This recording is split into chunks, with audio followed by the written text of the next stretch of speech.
are about 1.7 million plates pressed by the state of New Hampshire.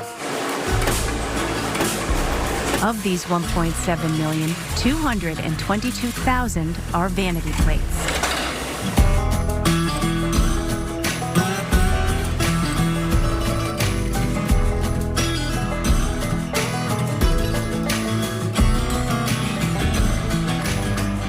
It's a way to express yourself in New Hampshire with our Live Free or Die motto. I think we're right there at the very top for vanity plates nationally, and I think that's part of the spirit of New Hampshire, is having that opportunity to express yourself even on your license plate and let people know who you are, what you're thinking, what you believe in.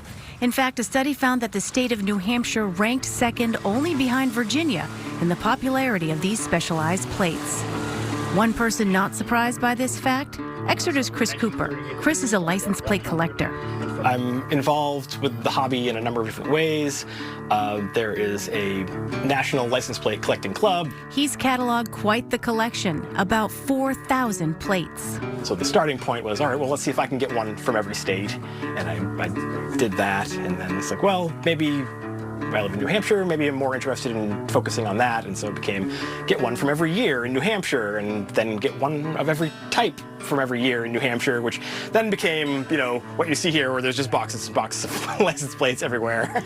Chris said the state issued its first license plate in 1905. Vanity plates started being issued in 1957. And they were called initial license plates, and actually you'll still see that language used in the state laws. And the idea there was essentially that you would literally do that. You would put your initials on a license plate, and that would be sort of your specialized identification. But people right away started to put words on them and use it in expansive ways that people found interesting and personal to them. Personal. That's what we saw too when we started hearing the stories behind people's plates. It's sort of an external tattoo. It's got that same sort of, this is important to me, this is part of who I am. David has had his vanity plate Ursa for about 2 years. It's the name of a constellation and his company. David was surprised when he applied for his plate. He wasn't the only one with an Ursa plate. Funny that there's another Ursa in New Hampshire. I was stunned, and it's like, okay, I want to go find the person. It's like, but you can't get the license plate records. Dave said the Division of Motor Vehicles suggested he add dashes to make it unique. I like the dashes, actually. It looks good. It makes it stand out a little bit more. It does. Mary Lou Barrett's license plate serves as an homage to her mom. When I was a little girl and I didn't want to do a variety of things, my mom would always say, you got to. And she passed away 20 years ago and had a very difficult time with that. And when it was time to have my license renewed and all that, I said, you know what? I'm going to put you got to on my license plate to always remember that you got to get through whatever it is that's difficult. People stop me all the time and ask me what it's about, and I explain it, and my mother's story lives on. Vanity plates do go through a vetting process before they are issued. First, you fill out an application with the town clerk. So that application will make its way to the New Hampshire DMV, and we have a vanity plate review committee that will actually come together at this very table, made up of 7 designated DMV employees at different levels, with all different backgrounds, age ranges, that will come in and literally go through each and every vanity plate that comes in throughout the year. There are a lot of plates to review.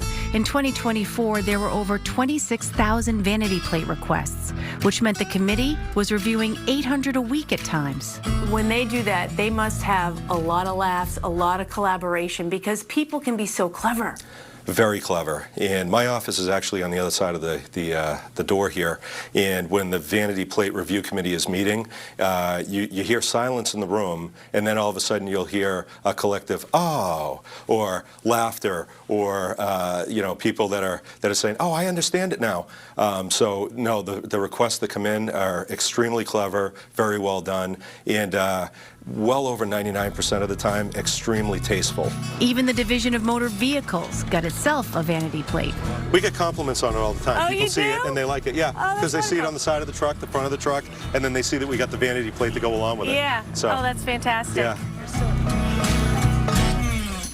There's a rule set that governs what can go out, or really actually what can't go out. So we work with customers on that. But not every plate gets the green light.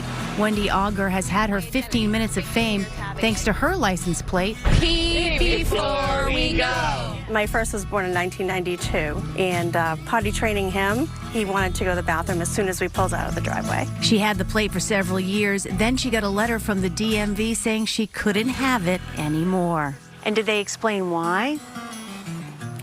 They did, kind of. It was bodily excrement, so they said, you can't have this anymore, please surrender. And so what did you do? I said no. Eventually, Governor Sununu intervened and Wendy got to keep her plate. Notoriety would be nice for something more substantial than a license plate, but standing up for your rights, I guess, is good too.